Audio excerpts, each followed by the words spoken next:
So, welcome everyone. If you're going to tune in to this interview, my name's Matt Fontana. I'm currently the secretary for IBR Students. The goal of IBR Students, as a subset of IBR, is to equip students for a future in the academy through the development of professional skills and networking, to offer spiritual encouragement to students, and foster a uniquely Christian environment for student participation in the academy, and to help students bridge the gap between academia and the local church. And so, as a part of that mission, one thing that we like to do is interview scholars who obviously have the experience of being students, but now as scholars can offer insight into their work and research and things that they wish they knew as students.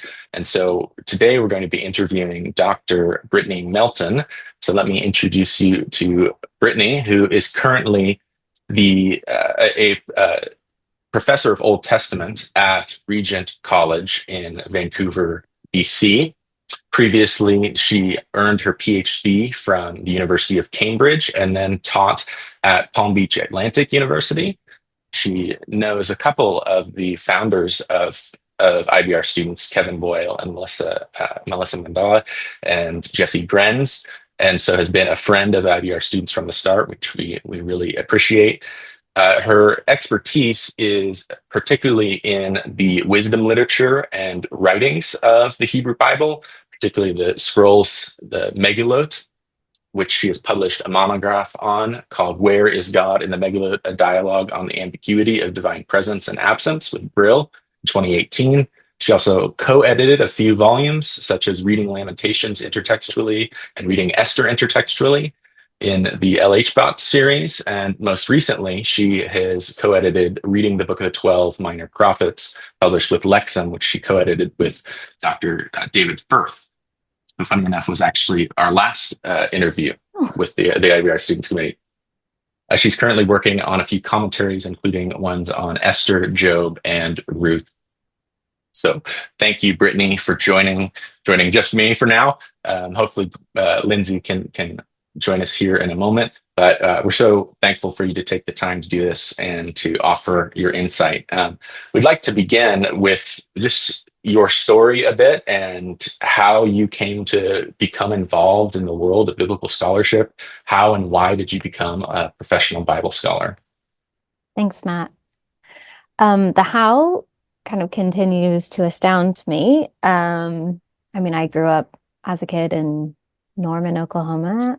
So in a way, like I was around education from a young age in a university town. And in my family, my great-grandmother was a professor of psychology, which is pretty like rare. I didn't really realize this at the time. And then my grandpa on the other side was a professor at OSU and had lots of teachers in my family. So teaching seemed a natural route in a way, but actually never thought about it. Like when you're a kid and they're like, what are you going to be? Like I never said I'm going to be a teacher. For a long time, I thought I wanted to be in like physical therapy. I think just playing sports and things growing up, it was fascinating. I was always better at science and math. So a lot of it came out of my call to ministry, which was a really clear kind of out of the blue call at a retreat in the youth group when I was in 8th grade. And so I sort of had this vague calling of like, I feel called to ministry. I have no idea what that will look like, and just loved the Bible, and then ended up interning in various positions in churches. And then the summer before I was going into college, I was registered as pre-physical therapy at OBU. I was only able to go to OBU because of a soccer scholarship. So I was still like very in that world. And like just couldn't sleep, and had the catalog, like when they had a like physical booklet catalog back in the day, sitting next to me. And I remember just like flipping through and just being like, okay, I have to take these like the core kind of gen ed courses. I knew I had New Testament, but I just felt like I have to switch my major. Like I don't think I'm doing the right thing. So I hadn't decided I wasn't doing ministry. I just think I hadn't really put two and two together of that even being a path I could pursue. So anyway, I switched into Bible and just loved my classes and was scared of Hebrew for so long. So we had Bible and then we had biblical languages. So I'd done like 5 semesters of Greek. I like was, just taking everything New Testament and then realized like I don't know anything about the Old Testament and I've been in the church my entire life. And so it was really Hebrew that like opened my eyes to like I have a lot to learn and like clearly if I've been in the church this whole time, like a lot of other people have a lot to learn about how important the Old Testament is. So that really shaped my Mm, interest and track of I'm still doing all these different ministry things, but started to like really foster this love for the Old Testament. And yeah, it kind of shifted over time, but I think a lot of that involved what does it look like to be a woman in ministry and mm, things that I, in one way, felt really kind of protected from because I have like quite strong women in my family who have kind of always gone and done things and they're Christian, but they weren't in Southern Baptist life like I was. mm, So in a way, I was like, well, I can see them and like they're doing mhm. stuff. Like I go to a Christmas Eve service at my aunt's church, and was always this woman pastor who read scripture and things. So I knew it wasn't impossible. It just kind of felt like I was shielded in my like Mm, naivete of thinking like, oh, other people don't really think I shouldn't be doing this. And so when I actually got into trying to do these different ministry jobs, I enjoyed them, but I also felt for myself like a real just sense that it was very draining to do like 100% kind of people time. So it mm, was a real navigation of kind of how am I wired? I want to do ministry. What does that look like? And then realized how much my professors just like shaped and helped sustain my faith, and what a crucial role that was for me. And so then that opened up this whole new avenue of like, I actually think this is like a critical ministry, particularly in our time, kind of coming out of anti-intellectualism and mm. within evangelical spaces. So yeah, it was a winding Yeah. path of this is, I guess, the ministry that I'm supposed to do. And then as I continue to do that, like having some guidance and affirmation in that, but I never saw that as like away from the church or Mm, instead of the church. It was more like I'm just trying to figure out what am I wired to do. yeah. Yeah. Yeah, that's great. And I think that that probably speaks to the experience that I would assume many students have had. And I know that I had a similar one where I went into Bible college. And so I did go in, majoring in Bible, but my thought initially was really ministry oriented. But to have professors who were so knowledgeable and so great at being mentors and not just, imparting information, but really coming alongside you and mentoring you shaped what I thought of what I thought biblical scholarship was, and really opened my eyes to the beauty of learning scripture deeply and teaching it. And so yeah, I think that you're certainly not alone there, and maybe realizing the options that exist as you began studying more deeply. And I love to hear that Hebrew kind of did that for you. As my New Testament colleagues aren't here right now, so I can touch on that. But yeah, that's great. And you mentioned a little bit about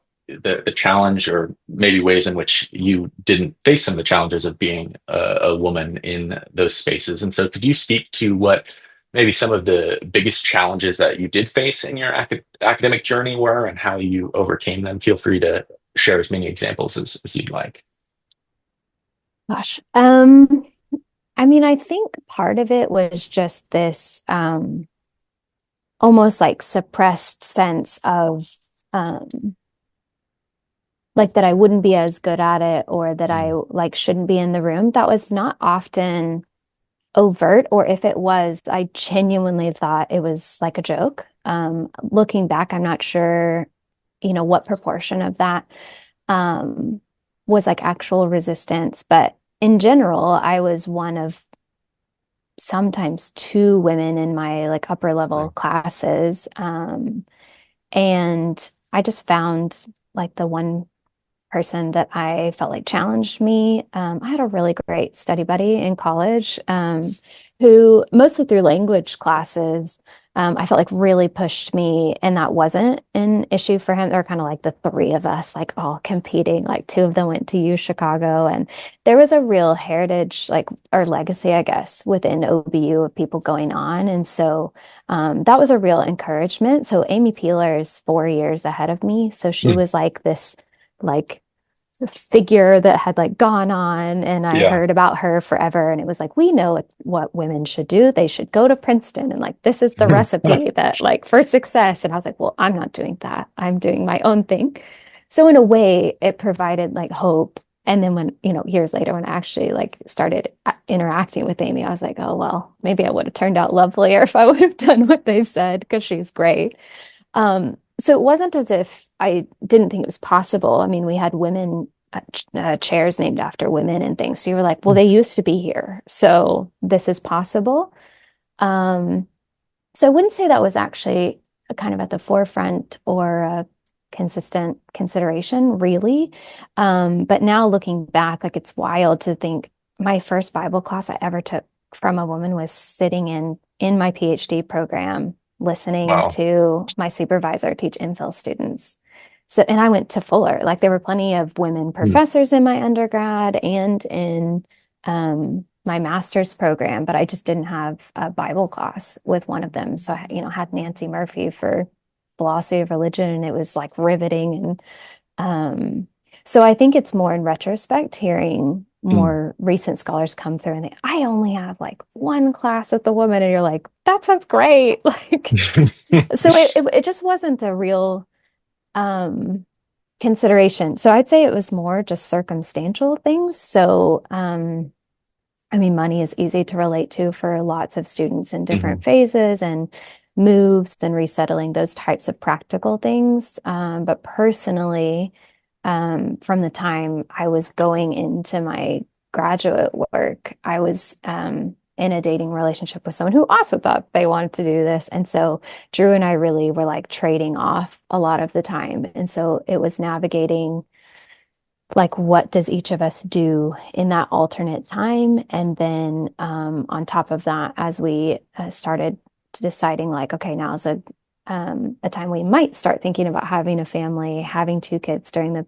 PhD program, which was 4 years long, was somewhat surprising, but I wouldn't change it. Like Mm. it felt like a challenge at the time, and then during the process so much of it brought kind of just reprioritize things in Mm. a way that I used to like neurotically check my drafts before I'd send them to my supervisor for like any misplaced like periods. And it was just like, I don't have time to do that. And you know what? That doesn't really matter. Um, and so it wasn't that I was like any less careful. I just felt like it gave me a focus. Like these are the 3 hours I have today, and I don't have time to faff about like on Facebook or whatever. Like I have 3 hours to get to the bottom of this question. And if I don't do it today, I only have 3 hours tomorrow. So um I felt like it really helped me. Mm. Um yeah, just to stay focused and to be more human, like Mm. with myself and with others. To realize like it felt like life is really short. Like I thought I had 3 years through this program, now I have four. And so, yeah, in a way, it just helped me to realize the kind of preciousness of that space and just time in general. Um, Mm. so I'd say the challenges are pretty mundane, like, lots of people have these. Um, but yeah, I had loads and loads of support from my church, from my husband, from my family, that I have no idea how I would have done it without those people, I don't know, believing I could possibly do it, I guess. Yeah, amazing professors that I look back and I'm like reading my old work and I'm just like, oh man, like never discredit a student that they could go on, because you just don't know what all people are going through when they're doing coursework. If I have students who are genuinely interested, like I want to know kind of if they're driven to do it and they feel called to do it.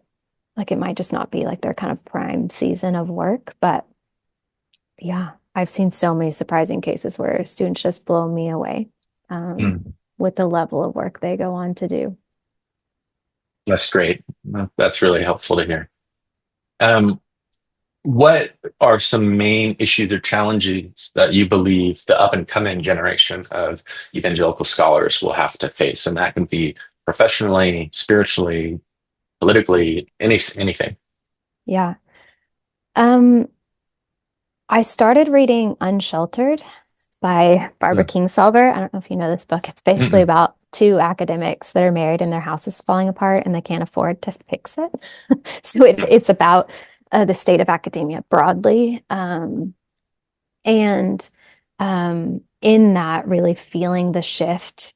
I think it's 2015 when generally professors cannot afford to live with a family on their one income. So there's a real shift in kind of the nature of the work in general as a professor, much less like within Christian higher ed, that it's not cushy. Like I think there's that Mm. kind of perception of like ivory tower, and in some ways, like there are certain events or seasons of life that feel that way. But I think more and more like it feels more like the kind of proverbial missionary call of like Mm. you better be really sure like this is what you want to do because it's not going to be glamorous. It's very demanding. It's kind of all hands on deck, kind of like small parish ministry where it's like you might be asked to do whatever Mm. that feels outside of your comfort zone.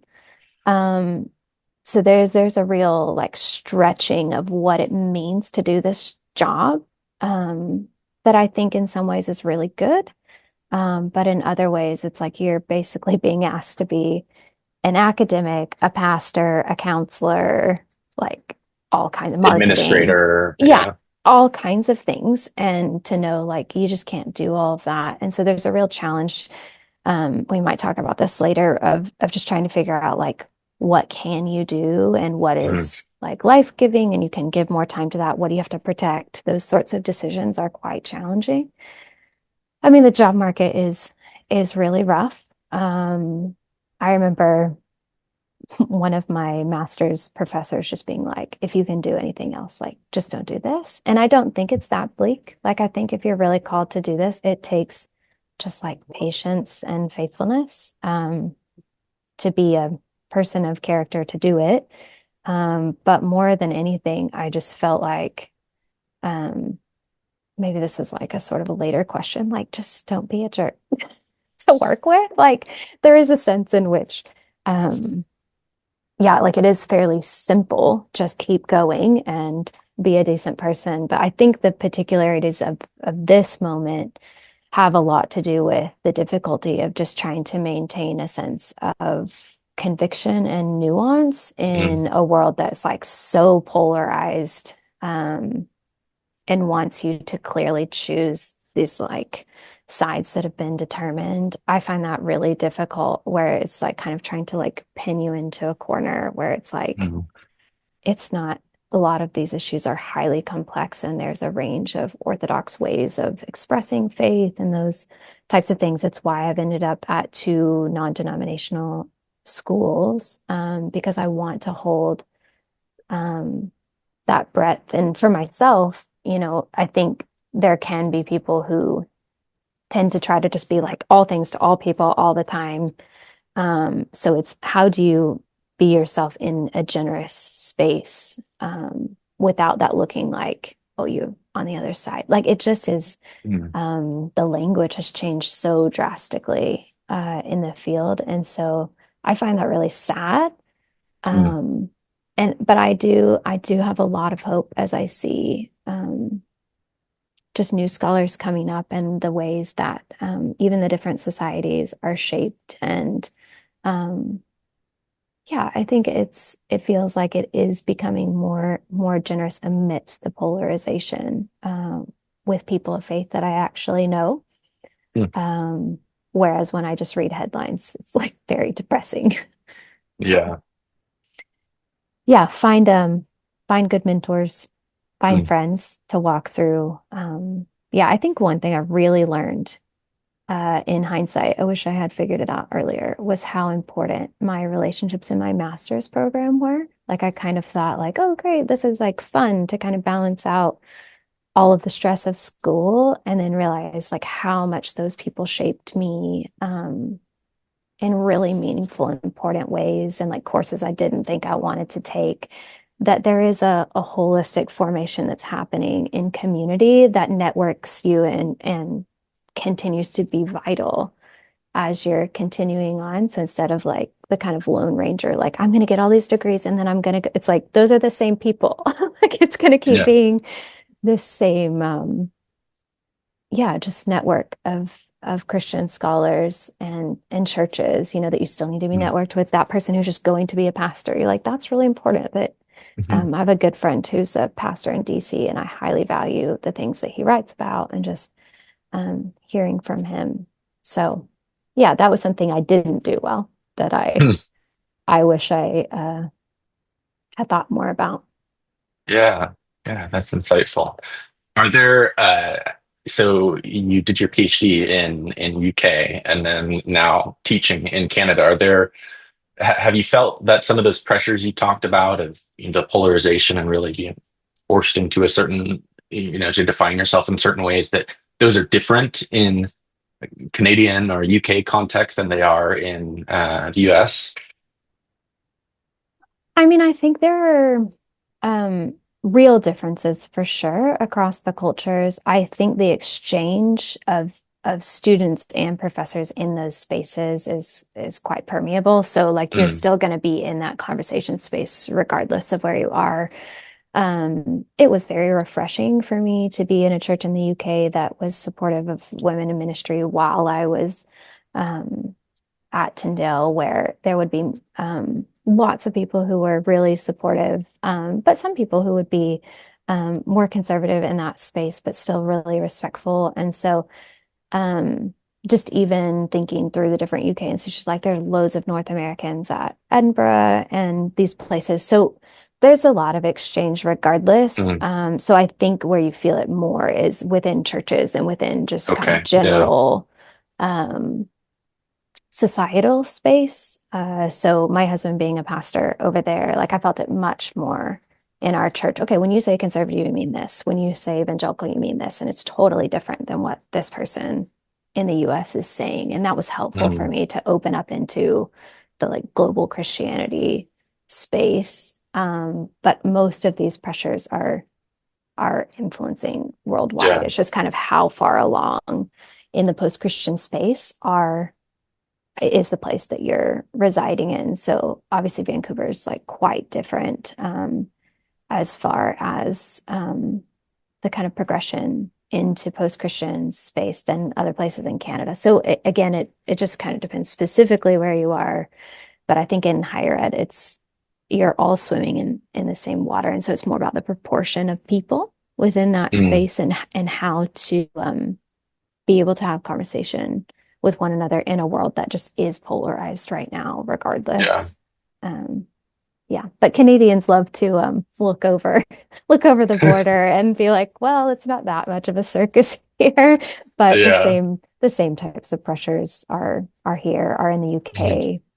I mean, Brexit happened soon after the Trump vote, so we were there for both those where you feel like it's not just here, it's like there's Mm, kind of similar things going on yeah. in Brazil. I mean, just lots of, yeah. Yeah. Anyway, I shouldn't talk about politics because I basically study ancient world. So we, yeah, divide and conquer. And our house Drew is Yeah.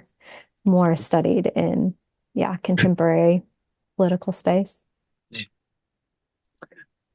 So moving to something you've brought up a couple of times in that relationship between spiritual life and the academy, Mm. how do you understand the relationship between your scholarship and your spiritual life, and what is challenging, what's rewarding about the close connection between the two? Yeah, I mean, I think just as a human, like my spiritual life, my reorientation every Sunday at church is just vital for me maintaining hope and direction and purpose. So that's been hugely just sustaining in life and not just kind of like losing my way, basically, is being rooted in a local church body.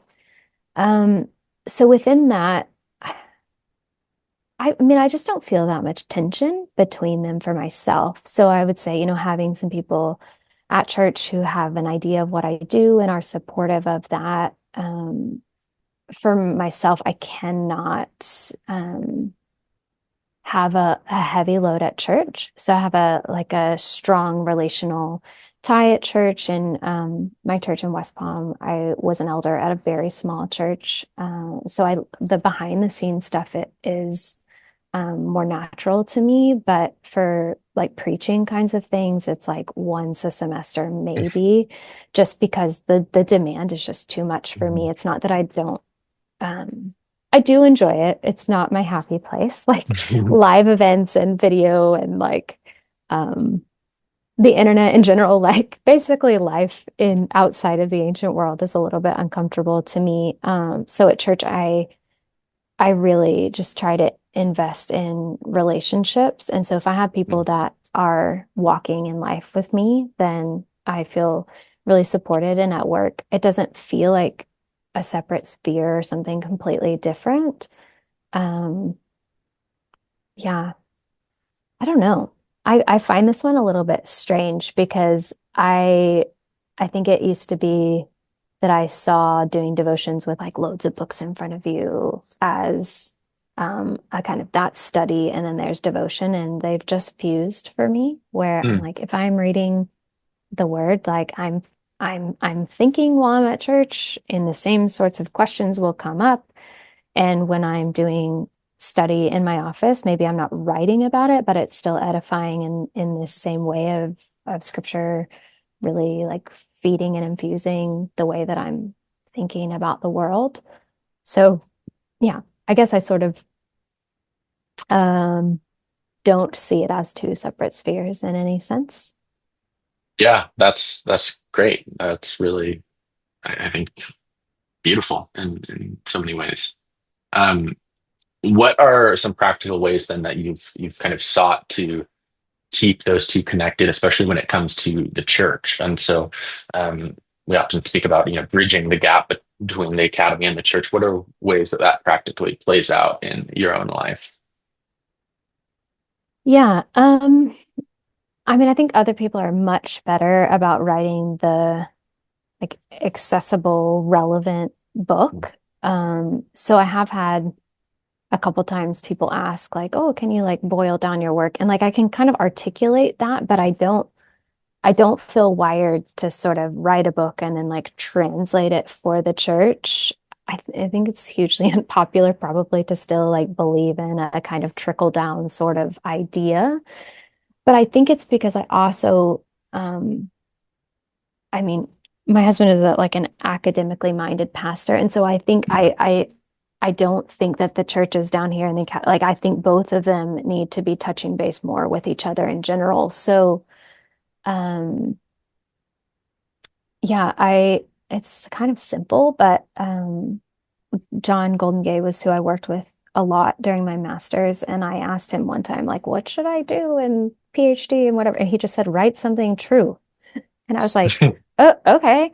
And like I've had that on a sticky note next to whatever desk I'm at. And so for me, in a way, it is a little bit going back to my like Christian liberal arts roots of like all truth is God's truth. And like I'm just seeking to write true things about the Bible. That's the same thing that I'd be trying to communicate in church. And then they have conversation points. So I could see where a lot of my work feels quite removed from the kind of immediacy of preaching. I actually wrote a piece really recently that hopefully will come out maybe next year. We had a symposium with the Evangelical Foundation for Biblical Research, Okay. and we were looking at how are aphorisms helpful for spiritual formation? Basically, like what do we do with this like wisdom literature material that seems just kind of like common wisdom that doesn't really get talked about much in the church? And so I wrote a piece with the pastor here. He had done already a series that basically was on what the book was. So I said, why don't we like team up and try to write this?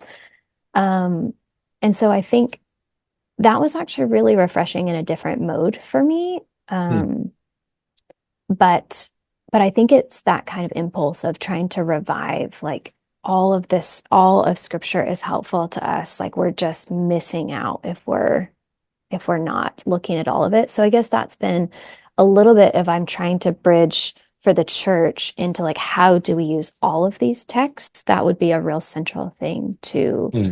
um like my own heart for the type of work that I feel energized by. Yeah.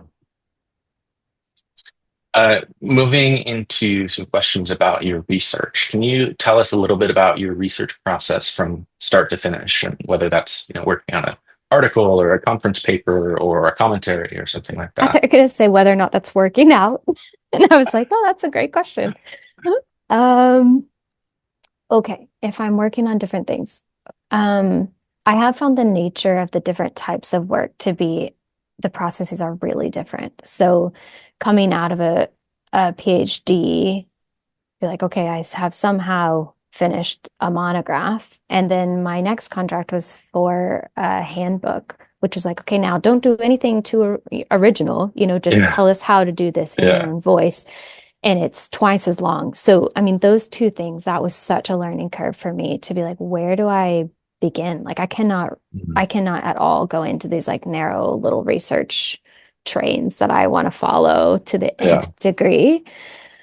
So I'd say the nature of the project really matters and trying to figure out the way you're wired or what work is worthy of doing that, listening to publishers and people tell you, this is actually what people are asking for types of things.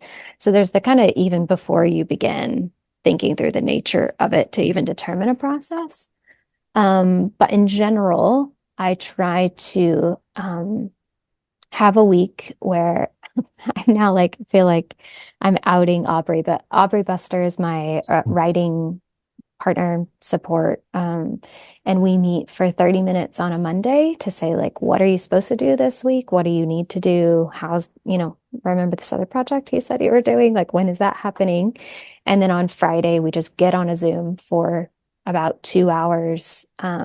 Where at first this freaked me out so much. I'm such an introvert. I was like, you mean you just like stare at each other for 2 hours? But it's like a little tiny box where it's like, don't go off and do something else. Like you just have to sit here and write words. And you can't then have people say, oh, let's have a meeting. That you're like, I have a meeting at that time.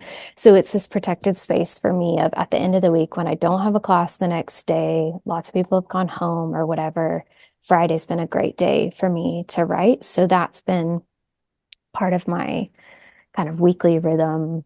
Most of the time I was at PBA, so about 5 years or so now, um, to kind of start and end. And ideally, it's more of a chipping away, like how many words do I need to write a day?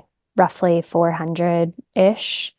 That I know is not going to happen on Tuesday. Every Tuesday, I have a sticky note that says write 400 handbook words. And I know I'm going to write more of those on Monday and more on Friday, but it's too daunting to me to try to write more than that in a day.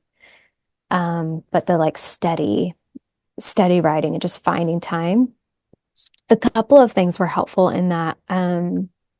Reading Cal Newport's Deep Work was Mm. really helpful. He gives three different kind of modes of how you accomplish like, this kind of deeper, thoughtful work. One's journalistic. You're just kind of it's always ticking away up there. That is not me. That is my husband. I'm like, when did you write this sermon? And it's like in the car, in the over here. I'm like, no, like there's nothing going on back there if I'm Yeah. doing something else. Some people need like a retreat, like several days, and some people are kind of more just like a few solid hours. And that for me is more the normal mode. You can kind of switch between them, but I had to figure out what works for me. And then I was really encouraged when we went down to Key West to Hemingway's house, and they had this little Mm. plaque that he would like. This sounds just so dreamy to me. He didn't even have to see people. He would walk across this like catwalk thing, like from his bedroom over to this writing, like that separate little house thing. And it was like he just wrote 500 words a day. And I was Well, like, but like those were 500 really good ones. Like yeah. his style is like there's so much in every word. So by no means do I think I'm writing 500 words at that level, but to just think someone who's so prolific, like it is just this steady, small, small bits every day. Yeah, brought a lot of peace to me to be like, this is a hard thing to do. I have a colleague, George Guthrie, who told me the other day he sets a timer for 5 minutes, I think it is. And he has to write a sentence every time there are 5 minutes. So I think some people, it's just way more kind of prying the words out of you to say exactly what you're trying to say. That is maybe not what people imagine or what they expect for themselves is, I just like it's just flowing out of me all the time. Like that's just not how I am. So I basically have to be just like relentless with myself that Yeah. I will write something. Um, yeah, I don't know. There's probably more things, but No, that's that's the helpful. base. Yeah, I like hearing about how you, because that's one thing that I personally struggle with is I often feel like I work better, maybe more in that retreat sort of mode where it's like I need Mm, like at least a whole day where it's like I sit down and this is what I'm doing today is working on this. But just for the kind of projects that I have, I need to be able to chip away at them and I can't rely on just those whole days of working. And so, yeah. yeah, to set goals like that, something like There was 400 words, I think is helpful. there was a Zoom call. I think it was with like different women writing commentaries that Lisa Ray Beale said for her, and I think this is what she said, that she works on kind of the long-term project in the morning, and then lunch is a Mm, real like reset for her, and then in the afternoon she works on a short-term project. For me at the moment, the teaching schedule is too full on to I wish I had two chunks in the day. So actually, one of the things is the long-term projects Monday to Thursday, and then Friday afternoon actually tends to often be like what like SBL paper or something like thinking through how I can allot focus time over longer periods of time to a short-term project that it's like I'm touching base with it once a week makes it a better thing than like I'm going to put everything aside for 2 weeks of life and write this whole paper. Like one that's so stressful and I'm not a student anymore and like my adrenaline like cannot keep up. But also it's just like doesn't work well with mm, working life to just, kind of have unencumbered time. So also thinking through like you could just put off those long-term projects forever because they never feel urgent if you don't mm, kind of apportion out when will I touch base with these different things. Yeah, that's been also really helpful that she said that. mm. Yeah, that I was just going to ask about how you balance short and long term projects. So Oh, that's a helpful point there. that's how I try to Yeah. balance the math. From your vantage point, what is on the cutting edge of Old Testament scholarship and Old Testament studies? And is there anything that you're currently excited about or interested in? Maybe a project you're working on, or just a field that you've recently grown interested in? Yeah. I'm having so many thoughts. One is just like cutting edge feels like a kind of joke when you're like, these texts are like thousands of years old. We're not doing Yeah, anything that's cutting right. edge here. Um, but something that gives me excitement is just the way things are being reframed with more voices for sure. I think there's an impulse toward listening. I think sometimes that can be so much of an emphasis we then can excuse ourselves from our own kind of thoughts and convictions. And so that's a real tension is like, I need to really listen first and kind of hear what the questions are and then try to voice what I think are the most helpful ways of kind of approaching that. Mm, I find kind of in teaching hermeneutics that's a kind of constant tension for students and that I'm trying to wrestle with. So the impulse to listening is really exciting. Um, I think a lot of the questions are circling around anthropology. mm, So just like what does it mean to be human? And for me,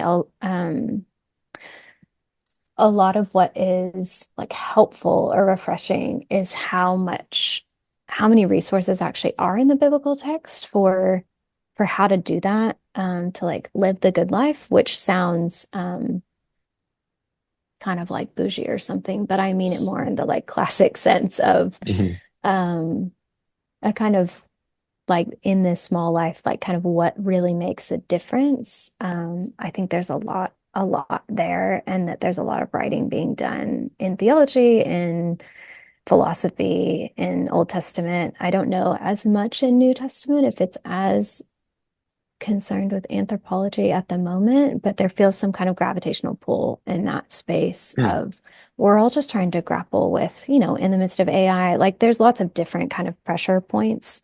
Um, the economy is more difficult. So I think there are just some new realities that are um, meaning we're revisiting that question in a new way, and it needs to be theologically based. And so Hmm. just trying to go back to that question with fresh eyes and with um, classic texts has been, yeah, really good. Yeah. All right. Our last section here is advice for future scholars. And so, what is something you've done a good job of kind of doing this throughout, but what advice would you give to someone starting a new program, whether they're a master's or a PhD student? Okay, I feel like those are two quite different things. Mm. Being a master's student, I feel like if you can do it, like it's just good for people. I mean, I think there's some real practical considerations of is this the right time or, the right program, those sorts of things. But with a master's, it feels like a pretty, mm, like you're talking about a couple of years. But if you're Mhm. going into a PhD, you're talking about all the time to do it, and then that your trajectory of your life is in this direction, right? So that's a lot more weighty decision.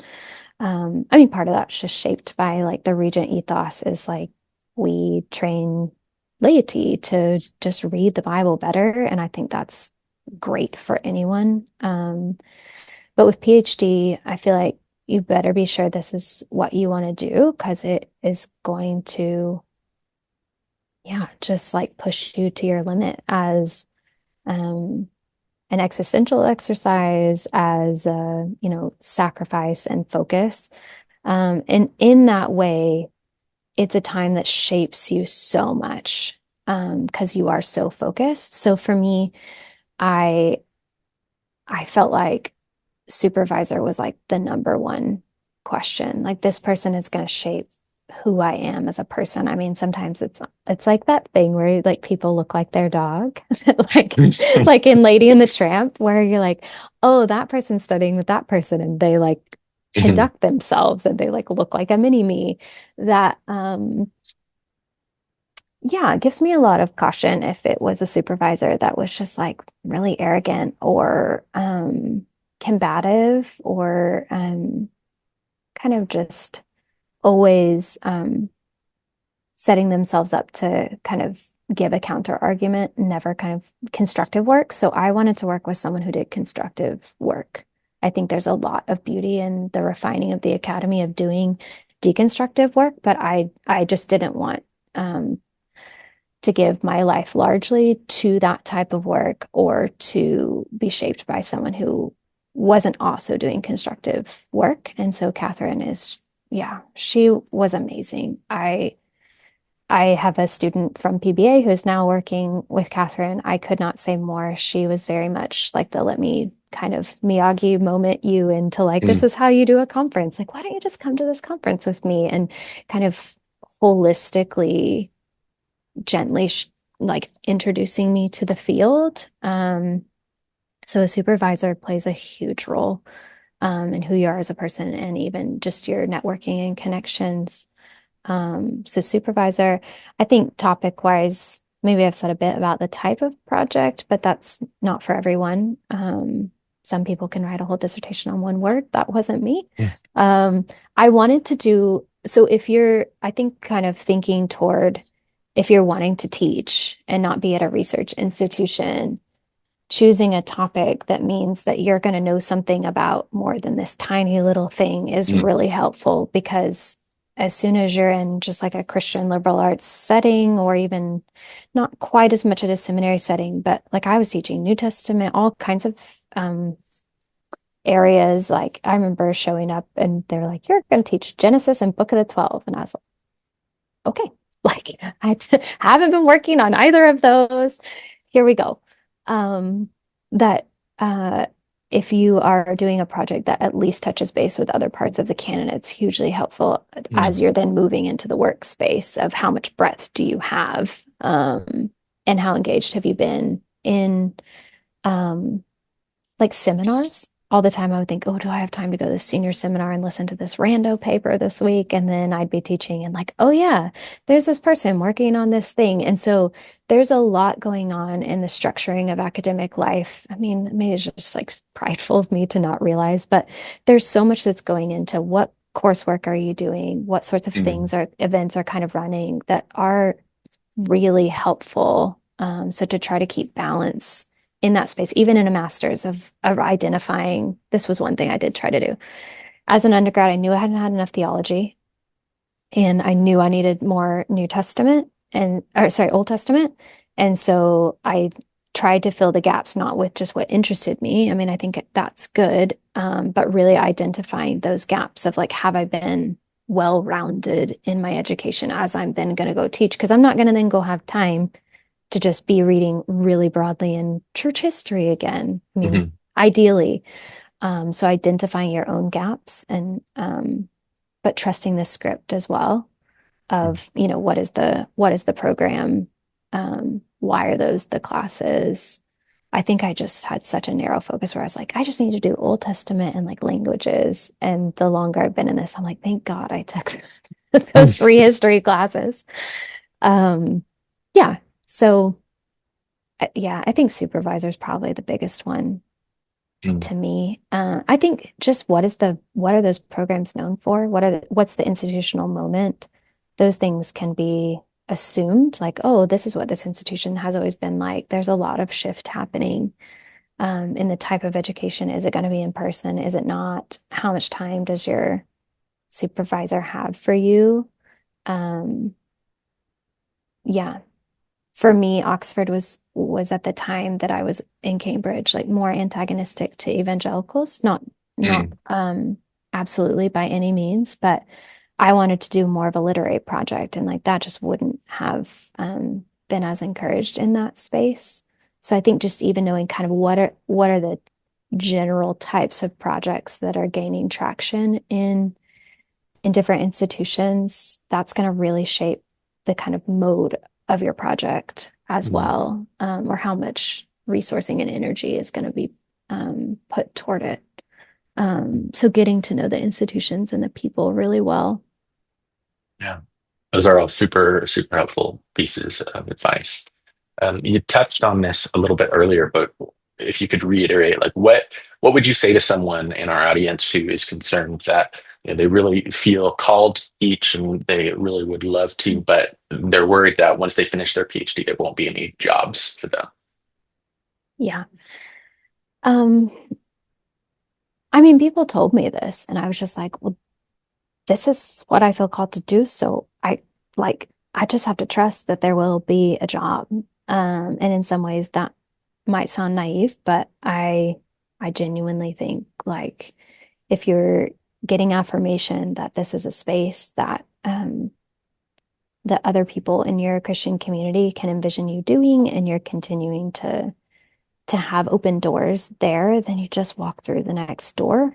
So part of it's just,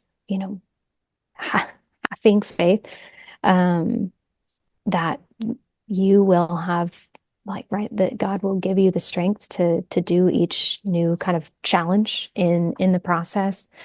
Um, so a lot of it is being faithful when you don't think you can do it. Um, I hmm, I just don't know how much to reiterate, like, just don't be a jerk. Like, there have been so many times in my like short time in hiring processes where someone can look amazing on a CV and you're like, I don't want to work with that person. Or like does that person even go to church? Like these basic questions that you're just like, what is the type of person that you want shaping students in Mm. their demeanor, in like, they're doing all this stuff in the academy, but they're like don't have a track record of even being in church that often. And so these like kind of just basic things that I've seen over and over again where it's like, oh man, I felt intimidated by this person. They were doing this like amazing work, but these pieces weren't, the structural supports basically weren't there for the long haul. And they either burned out or the work they're writing is just like kind of jaded or Mm. I feel like it just sounds so judgmental, but I think it's because in my insecure moments of being like, oh man, like they seem to be like succeeding at this thing and like doing it better. I just tried to stick to basic wise advice I was given along the way. Yeah, I don't really know that there's much else to That's like, great. just keep going. Yeah. Just keep going. Um, and you need the community to keep going.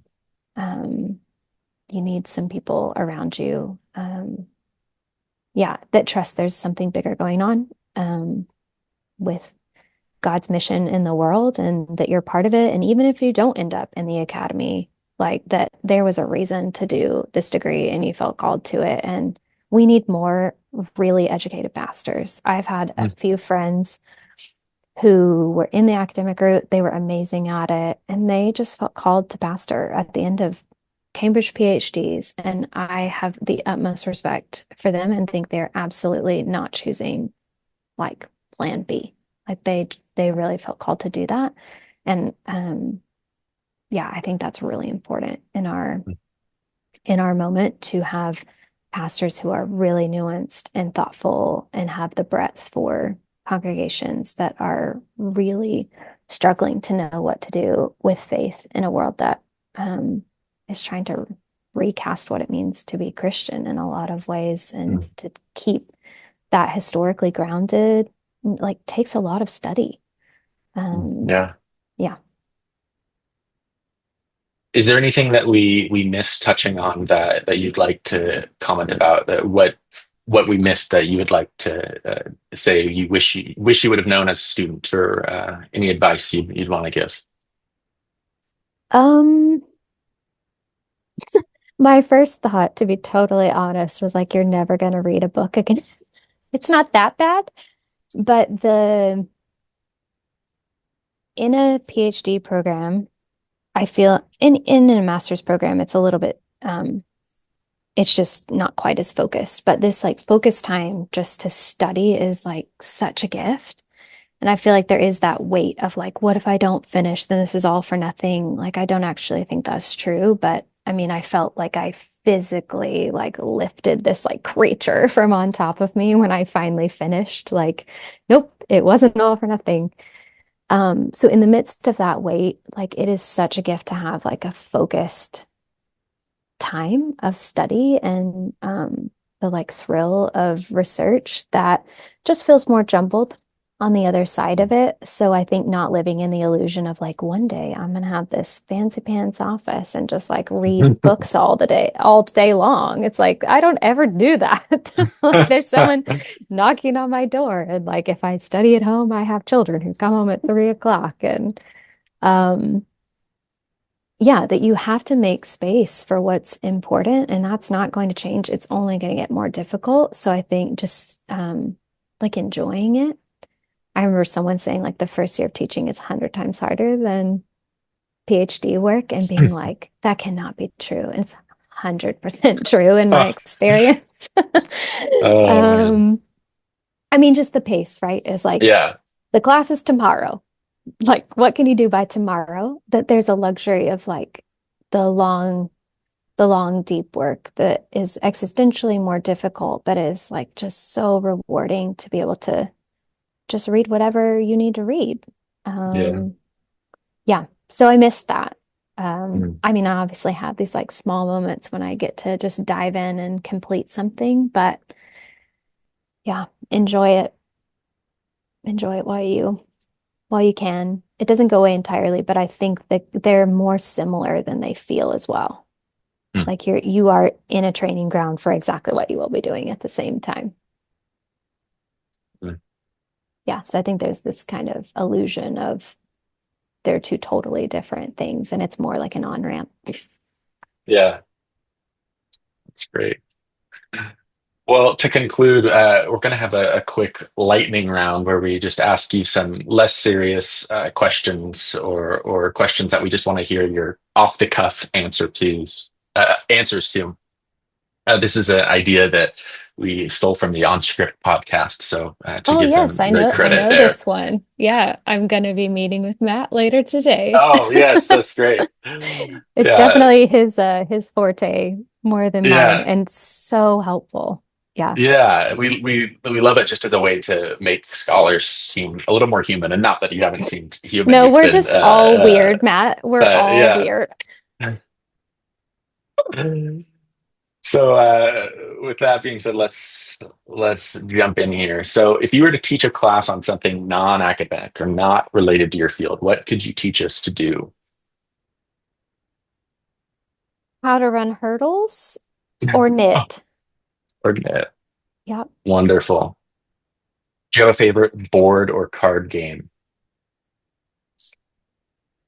I like Ticket to Ride, the board game. Okay. The German version. It's the The original. German version. Hmm. Okay. Do you know this game? Yes, yeah. Okay. Not the German version, but Ah, it's the original.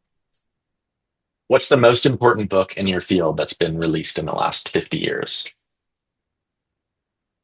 I mean, I can't even pick a lane. Um, but I think Brent Strawn's The Old Testament is Dying. Mm, Yeah. Maybe that's more of like, yeah, I'll go with that one. yeah. The other one I thought of was Being Human in God's World by Gordon McConville. Okay. Both great choices. If we're having an IBR students potluck and you're invited, what dish are you bringing to share? Guacamole. Guacamole. Okay. How do you get past writer's block? I mean, I'm like 80 on the inside. So I'm like fairly, yeah, mundane. I either just sit here or go on a walk. Nothing too exciting. Do you have a playlist that gets you going for work or for the day? And if so, what are three songs that are on it? Three specific songs. This Is Me from The Greatest Showman. Lately, I've been listening to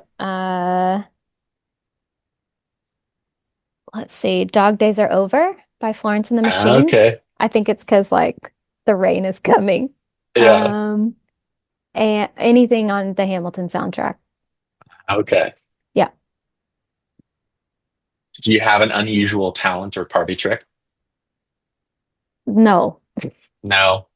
Knitting, maybe. I don't feel like that's usual, or that is It's definitely a true. recipe to not be invited to parties. Huh. Are you a cat or a dog person, or neither? Oh, neither, but some introverted dogs are nice. Okay. What's your favorite kids movie? Paddington too. True. If you were on a game show, which one would you be best at? I would never be on a game show. Yeah. What is your most fun or your favorite family tradition? Um, well, people think it's kind of odd, but I really care about the kind of potatoes we have at each event. So we have to have mashed potatoes at Thanksgiving. We have to have British roasted potatoes at Christmas. And so then we celebrate Middle Easter and we have just kind of basically Mediterranean Middle Eastern food. And so we have this like kind of spiced potatoes at Easter. Okay, So people find that idiosyncratic of us as a family. that's fun. A variety of potatoes. Uh, would you rather live on the beach or in a castle? I would like a non-drafty castle.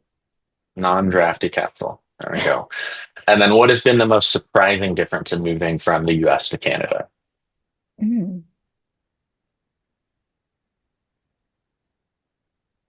It's a kind of a joke around our house that if you made a Venn diagram of the US and the UK and then you were trying to determine like what is just distinctly Canadian, I'd say not many things have surprised me. Um, I just find it really funny, all of the like what is the system of measurement? It just feels like they Hmm. literally grabbed them out of a hat. They were like, you know That what? For that is very weather, true. we're gonna use Celsius. But if you're cooking something in the oven, it's Fahrenheit. Like we're Or gonna have, like the air conditioning or the heating and is usually Fahrenheit too. Yeah. yeah, yeah.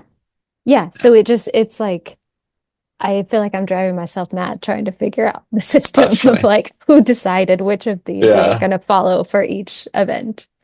Yeah, so Is maybe there that was I don't know if this is just an Ontario thing, but is there bagged milk in BC? okay. I have to admit, I've been to the grocery store one time since I moved here over a year ago. So my husband does all the grocery shopping, but no bags of milk have come home. Okay. Yeah, so we don't have like the plastic cartons of milk, and of course they don't use gallons up here. But in Yeah, Ontario, yeah, they come in bags. No.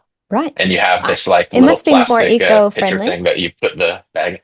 I mean, you would think, but then they have like all the orange juice and lemonade just in plastic things too. So it's like seems a little inconsistent. But anyway, that is usually my answer to this question is the bagged milk. I will look out for the bagged Yeah. milk.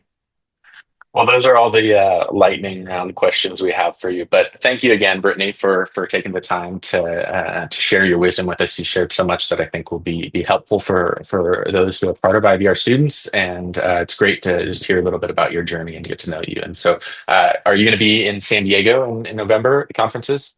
I will be. I'm Okay, coast to coast. I have an 8 okay. a.m. at ETS and I present the Tuesday morning like crap slot at SPL. Oh man. But yeah, you should come to the paper on Tuesday because I'm presenting with Megan Alsine Okay.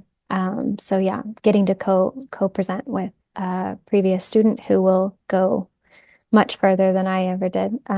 So I'm really looking forward to that. Okay, great. Yeah, I will be there because I have to. I am getting in on Tuesday since I'm presenting at ETS on Wednesday as well. So, but yeah, I have gotten a chance to meet Megan. So that'll be great to come to your paper and hear you both. Look forward to connecting with you there, and hopefully some of our listeners will get to watch the interview and maybe see you around and get to connect in person. But thanks again. Wish you the best as you work through this semester, and look forward to seeing you in November. Thanks, Matt. You too. Thanks, Brittany.